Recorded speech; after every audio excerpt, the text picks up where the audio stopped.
السلام علیکم ورحمۃ اللہ وبرکاتہ۔ اردو ورلڈ دیکھنے والے تمام دوستوں کو تہہ دل سے خوش آمدید کہتے ہیں۔ ایک دیہاتی گاؤں سے شہر آباد ہوا تو اپنے ساتھ ایک دیسی مرغی بھی لے آیا۔ مرغی روز ایک انڈا دیتی تھی جس سے وہ اپنا ناشتہ کرتا تھا۔ ایک دن غلطی سے مرغی نے ہمسائے کے گھر میں انڈا دے دیا۔ ہمسایہ پیشے کے لحاظ سے ایک وکیل تھا۔ وکیل صاحب نے جب دیسی انڈا دیکھا تو بہت خوش ہوا اور انڈے کو غنیمت سمجھا۔ ابھی وکیل خوشی منا ہی رہا تھا کہ دیہاتی نے اس کے دروازے پر دستک دی۔ وکیل باہر آیا تو دیہاتی نے کہا، جناب، میری مرغی نے آج غلطی سے آپ کے گھر میں انڈا دے دیا ہے۔ مہربانی فرما کر میرا انڈا مجھے واپس کر دیجیے۔ وکیل نے دیہاتی پر رعب ڈالتے ہوئے کہا کہ بے وقوف انسان، تجھ میں اتنی عقل نہیں ہے کیا؟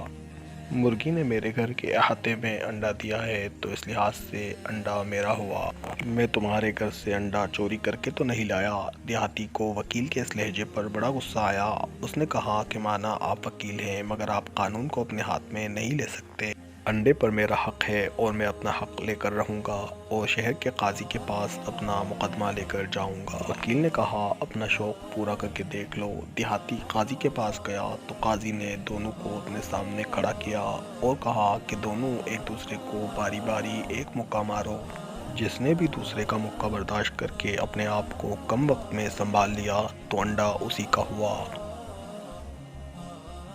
وکیل نے دیکھا کہ دیہاتی کمزور اور لاغرسا ہے جبکہ وکیل قد اور جسمانی لحاظ سے دیہاتی سے زیادہ تھا۔ وکیل نے کہا، ٹھیک ہے، مجھے منظور ہے۔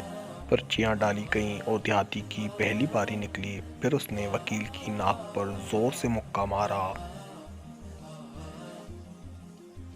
بیچارے کی ناک سوج گئی اور وکیل کو اپنے آپ کو سنبھالنے میں آدھا گھنٹہ لگ گیا۔